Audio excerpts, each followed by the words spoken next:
Hey everyone, this is Dave Cohen on Guitar Tales. We have a very special guest this week, Joel Hoekstra. We will get into all the details because this is one of the most accomplished guests we've had on the show so far. Thank you for joining us. Hey, my pleasure. Great to be here. Thank you. Yeah, I got to tell you, I printed up your Wikipedia page, 16 pages, 16 Uh, pages of you. I haven't been on there in a while, so I'm not exactly sure what's on there these days. I should probably make sure it's all like somewhat factual. Oh, I went in there and put all sorts of bad stuff in there today. Yeah, exactly. Yeah, you got all kinds of like my story's been completely rewritten. Oh yeah, yeah, I did it today. Um, but you know what's kind of cool? I was just kind of lounging around. I'm a lawyer by day, and I do this at night for fun. So I always like to get out of the mood of being a lawyer and into the mood of being a human being. And so I'm just relaxing, playing on social media, and what comes on my feed but Cher. And it was a live performance of hers. I wasn't able to tell. It was one of those like 25-second things. And I'm thinking, I'm about to chat with the guy who was playing guitar on that, most likely. If it's within the last few years, that would have been you, right? Yeah. Yeah, the I guess 17 through 19 really, you know. So yeah. That was a little, in a good way, a little freaky that I'm listening to really good guitar work and I thought, I'm about to chat with this guy. So it was kind of neat, just randomly showed up on my social media feed. But it was very, Randomly. yeah, right. Yeah, we don't believe that, do we? I, Well, I mean, no, I would think there probably some kind of algorithm for that. You and I are emailing or something. Or yeah, who you're knows. right. You're right. I'm on the Wikipedia page, playing with your profile and things like that, messing up your bio. Definitely, Yeah, definitely. you're Yeah. right. There is no random anymore, is there? No, not anymore. Yeah. Not after the last year and a half where we all sat on our devices 24/7. Yeah, it's crazy. It really is. And if you Google something, then you get an ad from Amazon for the same product, and it's all sorts of craziness right now. Before this went crazy, though, I remember I was in the market for a used car, and I was looking for Fords, which I eventually found, but I found one at a Land Rover dealership. I drove there on a Sunday night. It was closed. And I just drove and got out of my car and looked. That's all I did because there were a couple of used Fords on the lot. Within 3 days, I had a hard copy Land Rover, like quarter-inch thick magazine. And like shit, that was a little freaky. And that was before these algorithms. This is probably about 5 years ago. And that was just a little unsettling. Like their security camera picked up on me. I don't know what it was, but there it was. So, Wow. yeah. So for folks who don't know you, I want to just give a little bit, and I want to get most of it from you. You are an on-demand, amazing player. I went all over YouTube watching you, but you tour with some really amazing acts in addition to the creative endeavors you engage in on your own. What are some of the bands you have toured with and do tour with? Um, I mean, the most recent times, I'd say I'm right now. I'm with Whitesnake and Siberian Orchestra. Those are my gigs, my main gigs, and I do several projects and stuff like that right now as well. But also known for, I guess, leading up to Whitesnake, I was a Night Ranger for 7 years. I was part of the Broadway show Rock of Ages for 6 years. And in the movie, right? So yeah, I have a little cameo in the movie, but mainly the over 6 years on playing that on Broadway. Those are all the kind of things that people know me for, and share the share gig you mentioned. There's like there's all kinds of other subplots and stuff like that going on in other parts of the story, but those are kind of the last 10 years or so. It's so impressive, and one of the things I like is that you have real bona fides in your youth in terms of classical music, right? Aren't you're classically trained in your early days before you saw Angus play, right? Yeah, well, other instruments when I was a kid. My parents had me play classical music when I was a kid on cello and piano, and they were both classical musicians. And so, yeah, in a way, but it makes it sound like I was great, and I wasn't great. I was Okay, terrible. gotcha. Yeah, Okay. like, I just wanted to do like other stuff. When I was a little boy, I was like, I just want to play baseball and get me out of here. And, but then guitar, I mean, I was young when I started guitar. I was 11, but it definitely helped jumpstart me, like to being able to play guitar when that was the third instrument I'd played. So it was like, by the time I started that, it definitely helped move things along a little bit. And then with guitar, I did study classical guitar too. So there was a few years there where I did much, much more of that than I did like play electric. So Gotcha. Now, yeah. did there come a time when if you were to put humility aside, where you started to get the sense, hey, I think I'm really good, or I think I can be really good? You know, That's like definitely attached to youth. It's like the older I get, the worse I realize I am. But like when you're young, you're super cocky and think you're great, even when you're right, terrible. When you really, in actuality, are like awful. So right. yeah, I'd say that's the way that's worked for me. It's like I'm operating on a curve where the older older I get, the ego Right. continues to go down. Yeah, well, that's the thing. The more ignorant we are, the less ignorant we realize we are. It, Yeah, yeah. Well, I mean, especially with something like music that's so infinite, I mean, there's really no end to where you can go with it or how good you can get with it, and so many great players out there. And nowadays, with everything we were talking about earlier in the lesson, I guess the positive side is you can access great talents from all over the world, like right. the click of a computer or whatever, or your phone. And when I was a kid, you were basically just kind of comparing yourself to the people in your neighborhood or that went to your That's true. school. That was kind of all we had. So, I guess that's great for keeping you humble too, man. You surf around Instagram for about 15 minutes, you realize, Oh, like, it's man, insane. I better practice a little bit. I know there's some people doing ridiculous stuff. There's some kid who's playing an acoustic guitar. And he has this sort of flamboyant style where he's sort of slapping, not slap bass kind of thing, but everything is very dramatic. Yeah, But percussive on the instrument and yeah, percussive on the there's a lot of amazing performances like that worked out. Those one man, it's like yeah, solo guitar versions of things these days that you see online that are just kind of like, I know it's that crazy. explodes. I mean, I grew up with a little bit of that happening and mess around with a little bit of that here and there, but for the most part, I've definitely been somebody who's been in bands and been a part of. It's everybody's got their own journey to take with these things, and for me, it's been about not letting the window shut on being able to make a living doing it. Right. Has always been the main focus of it, and that's and then just from there, like pushing it as far as it'll go. Really, I mean, it's just kind of one of those things where when it does work out, and you realize like, oh, I'm actually going to be able to do this with my life. Then, I mean, that was always the fear. It was like it took me a really long time to have things work out to the point where I felt like I'm going to be Right. okay. This is what I'm going to do. It is your day Um, job. Right. I wasn't gonna have to go do something else. That was that was Yeah, always yeah. kind of my definition of success would be able to like get through my life just being able to do this and not have to like go like wait tables or something. Not that there's Right. anything wrong with that, as they would say on Seinfeld. Right. But I mean, it's that's always just kind of been my focus. I've been a real kind of like working class guitar player, man. Just kind of with when I was in my 20s, there's a lot of teaching. I had 70 students a week and took what gigs I had in the Chicago suburbs where I was living at that time, and Right. but always like working really hard, And then when I came to New York to do this theater show called Love Janis about Janis Joplin, that's why I came out here. Okay. That was my first time of only performing and not teaching to supplement, or vice versa. Because really, it was always kind of teaching and then using performing to supplement that. It was And pretty much the focus. did And teaching help then, your craft? what's that? Did teaching help your craft, do you think? Yeah, because it kept me on it.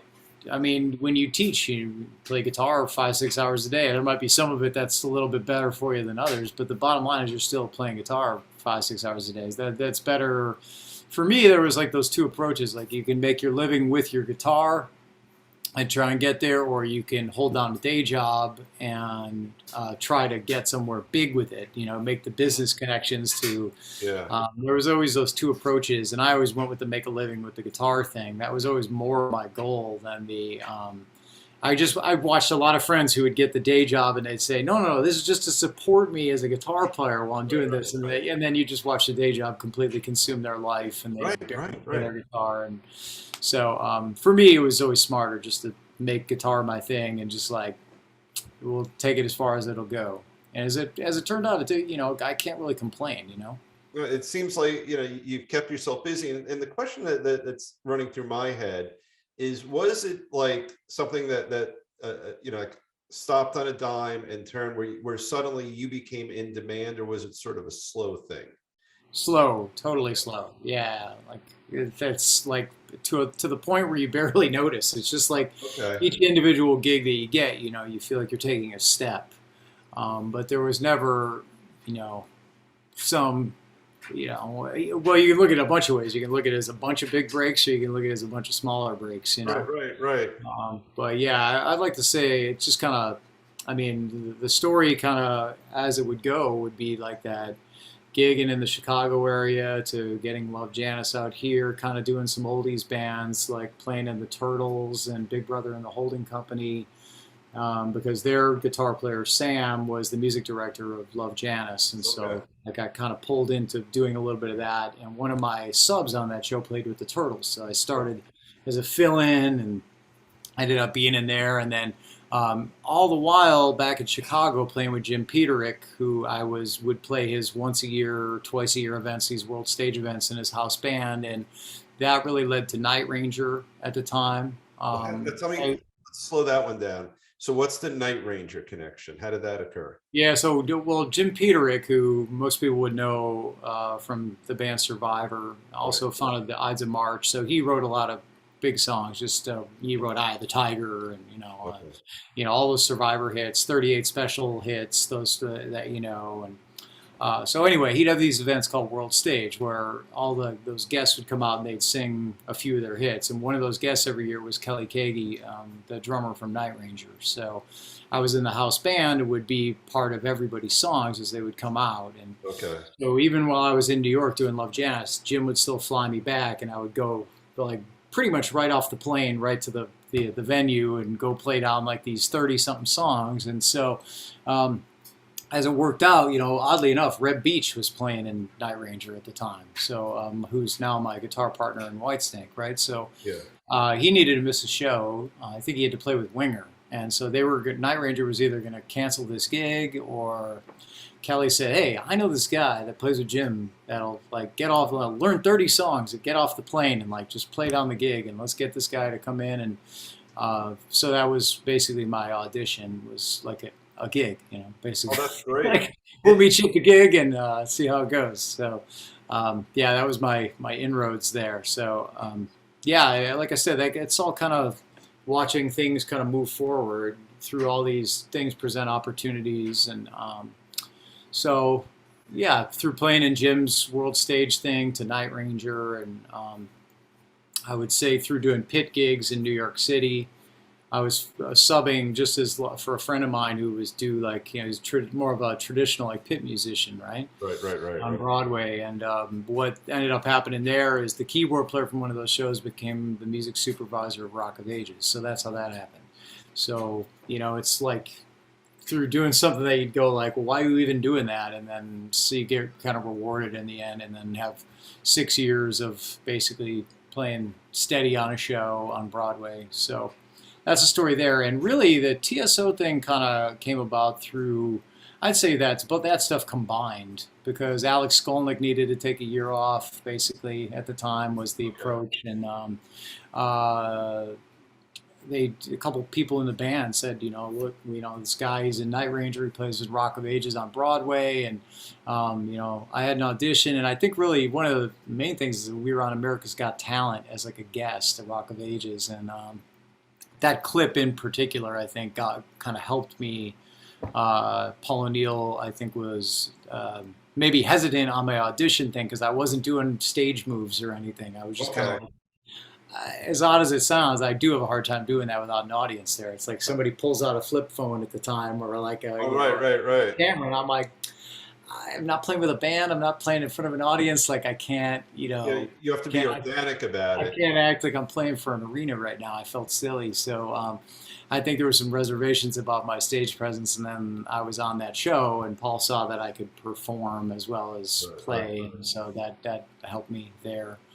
That little clip, but that's kind of how all those things developed, and then the Cher gig was really uh, Whitesnake taking a year off for David to have surgery, have knee surgery, and my friend Justin Derrico recommended me to Cher's guitar player for like a fill-in because I just was like, hey, I texted a bunch of people who I could think of that were like in the scene and just like, I'm free. you hear anything? I Yeah, got yeah, kind of an yeah. empty year. I'm looking to just build a year. That ended up being a really fun year. I mean, it was really interesting to kind of build a year from like, I had TSO kind of November, December, but you're looking at like 10 months of like, man, I Right. can't stay around for 10 months. So I had Yeah. a lot of fun. I did a lot of really like random things that year and built a lot of cool stuff. And it was a good challenge to do that. And one of the things was the Cher thing. And that was supposed to be just like a few gigs and ended up really turning into a few years. So, You did the residency with her too, right? yeah, I mean, the residency is always divided up into these like 3 week periods, Right. basically 2 3 week periods. So yeah, basically my time there was a lot of the Vegas stuff, and then some of the touring, like a couple of the runs of actually taking it out because that Mamma Mia 2 or one of Yeah. the Mamma Mia movies came out. So she, oddly enough, Oh, that's right. I went forgot. for that "Here We Go Again" tour, right? So which I Yeah. thought, man, this is too weird, you know. And you got "Here I Go Again" with Whitesnake, and now I'm on the "Here We Go Again" tour with Cher, Right. and That's right.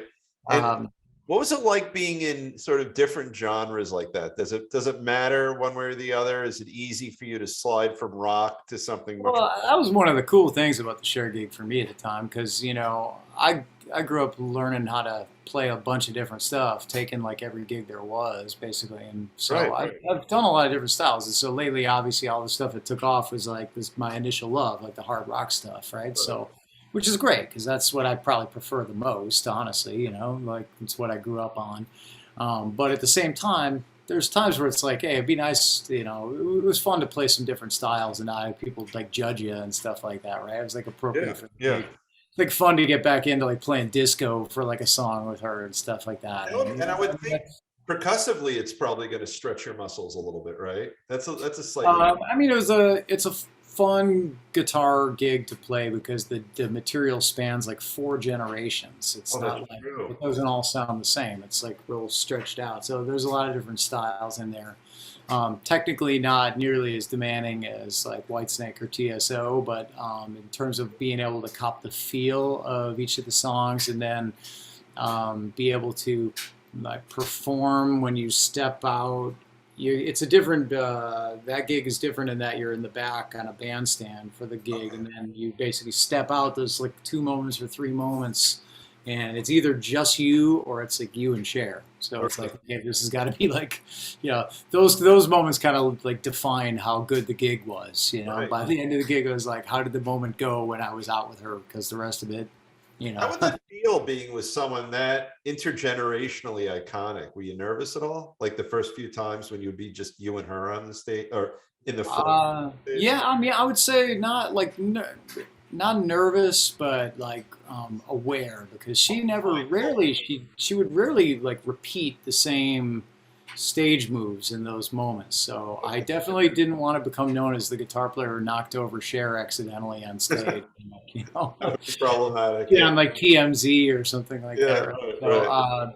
I definitely grew like a third eye out or third and fourth eyes out of the side of my head, making sure to Yeah. like stay out of her way. Because I mean, so if the stage is empty like that, it was the idea would be the concept for me at least was always to you know you learn how to fill a stage, right? So if she was moving stage left, I'd move stage right. Okay. Right. And Right. sometimes along the way, you'd have to kind of like make eye contact because sometimes she'd want to interact for a second, and then Okay. sometimes pass you, or maybe longer than a second. You never knew, and that was the thing. So sometimes she'd stop, and it would be like, "Oh my God, she got her, you know, she got her elbow on my shoulder while she's singing," and you know, it's like, Okay. Yeah. you know, so you know, it was always a little different in terms of what to expect from her, and I liked that. So it was never scripted. There was never it That's never good. came Yeah. off as this moment like, oh, I know what we're going to do here. You know, it was always Right.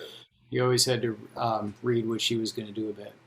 That did you ever develop like a friendship with her outside of those shows, or was it more? Not really. I mean, she's like, just top pro, I mean, everything was just very professional and great band. And the friendship is more with those people that, were in the band and the dancers and Right, right. the touring personnel.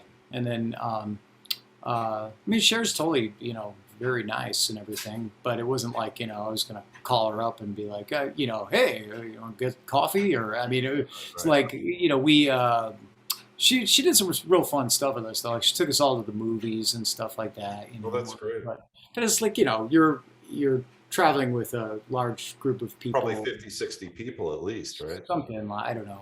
Yeah, Yeah. I couldn't tell you with crew and everything like that. But it was she's real great, man. Super fun, like fun stuff like that. Bingo night, Oh, stuff really? like that. Well, that's pretty cool. Now let me ask you this. Another thought I had. So I have this vision of you hopping off the plane, right? And when you were doing, what was the name of the show when you would do the not bands? Was it Bandstand in Chicago? World stage. World Stage, World Stage. Yeah. So if you're playing 30-ish different songs, and presumably a lot of the guitar work would be from wildly divergent guitar players, what kind of pressures would you have to emulate their tone? How would you deal with the equipment end of things to at least try to replicate the sound for each of those bands? On that, I mean, it was easier for me because Jim's main guy was really always my friend Mike Aquino, who's great guitarist, and so Mike would always help me out because if I only had time to get down Right. on 7 or 8 of the solos or something, I mean, it was like Yeah. Mike had it all covered. So we would just kind of talk and be like, look, how do you want to do this? And I was always more than happy to give him the bulk of stuff as long as I could like stay in the camp. That's always been the way I am as a guitar partner, period. Right. Like, dude, whatever you want, grab whatever you need, and then, I'll do the rest. And, um, so that anyway, I mean, I did enough of the Night Ranger stuff that it gave me my opportunity with Night Ranger. So, and I mainly just wanted to stay a part of it. And those guys are my friends, and Jim is my friend, and just wanted to be a part of like the gig. Right. And then in addition to the gigging, you got to cut albums with a lot of these folks, right? Like it wouldn't just be live. It looks like you would record albums with some of the bands you were with. Well, I mean, like some of them, I mean, like if you're reading off my bio and Yeah, stuff like I'm just that, feeding off of this. Yeah. so the bio is like I tried to put up front like the people I spent the most time with, but then there's also like on there people that I've just like played a couple songs with on stage or something like that, or I'm on like a recording with, or Right. so there's some names like that on there too, which I don't know. I look at it like life had brought me to those moments, so sure, Yeah. why not throw it on there? It's nice to have it all on there in a weird way, just to be able to be like, No, yeah, this it's all great. happened. I mean, I look at this thing and you're so in demand. And here's a question I've asked a lot of folks on our show, and I probably know the answer ahead of time. But for someone who is as in demand as you are, you have to have the technical skills to be able to pull it off. But a lot of folks talk about the ability to just interact nicely with people and be a decent man or woman, in this case, a guy. Where do you place sort of human compatibility versus musical ability? Because something's making your phone ring all the time. And obviously you're really good at guitar. I've watched you.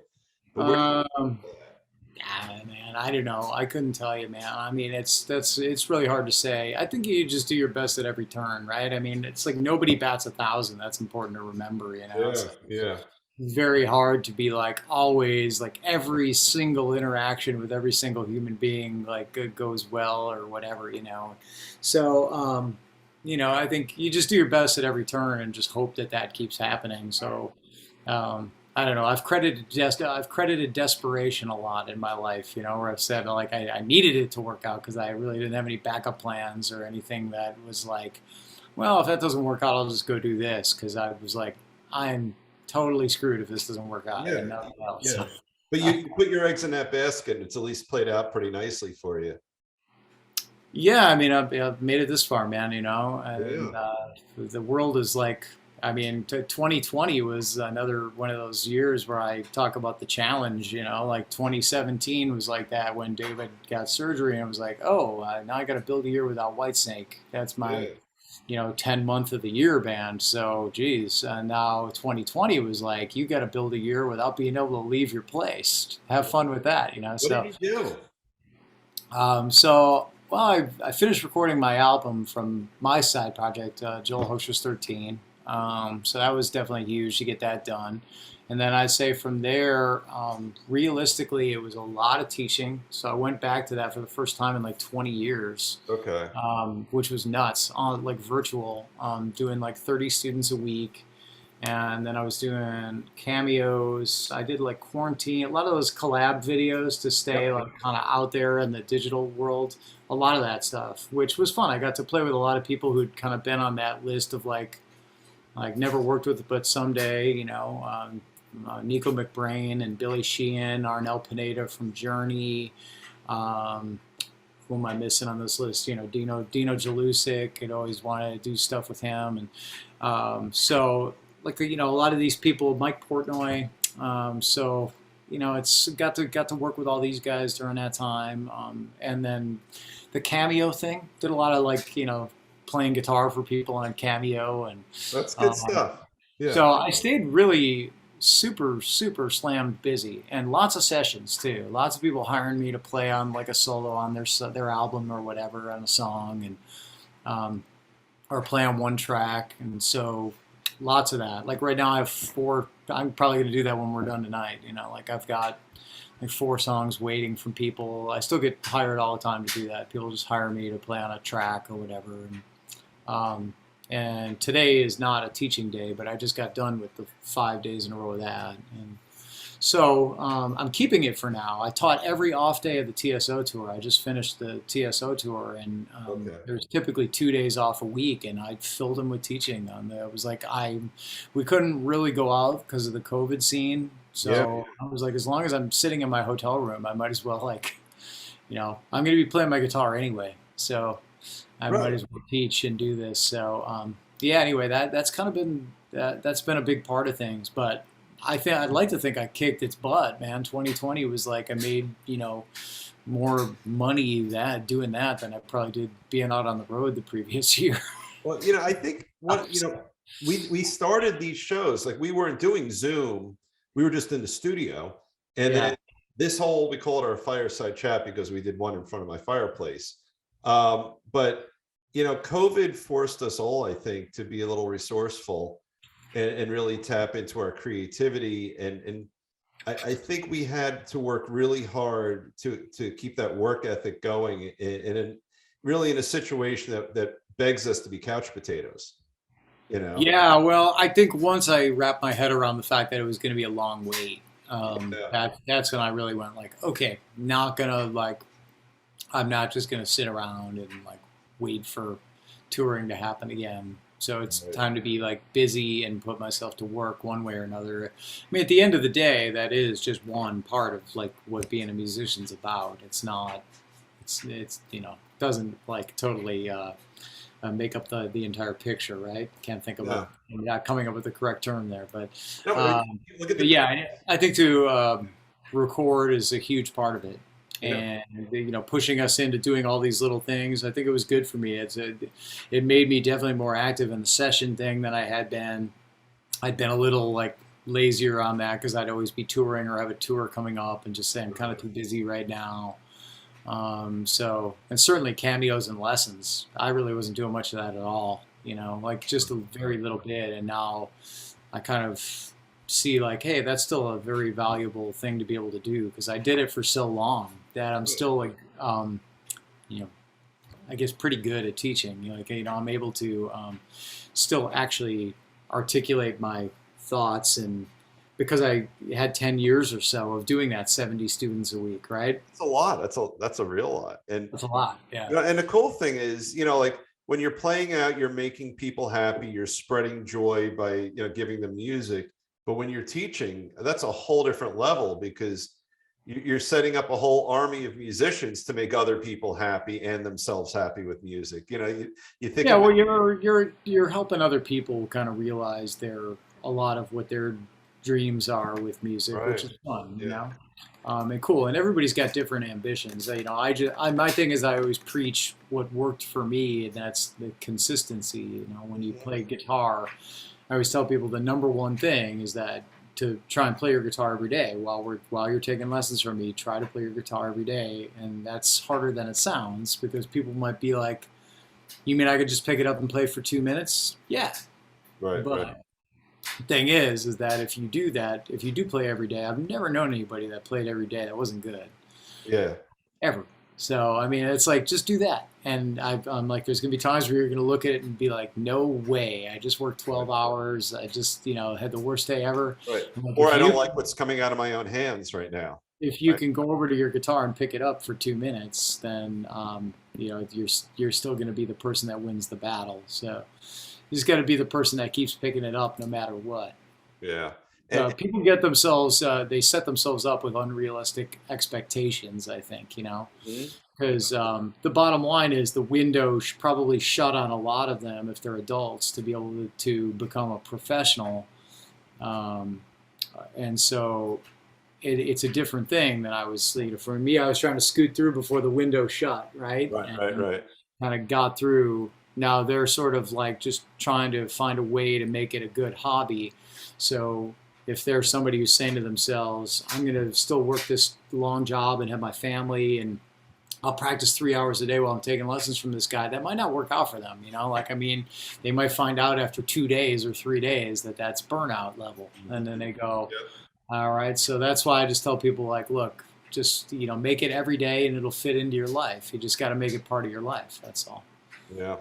I know a lot of folks who picked it up in their 40s and even 50, and they've stuck with it.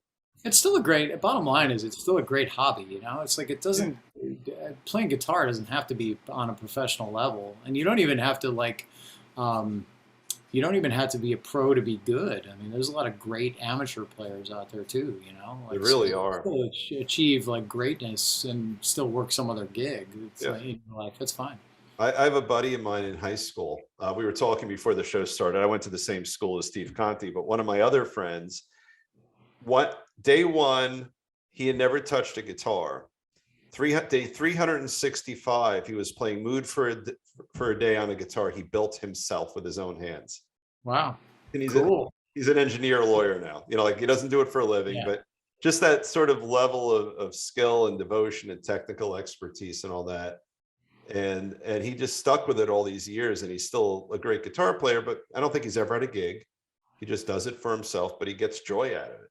Yeah. Yeah. I mean, bottom line is it's still a great hobby.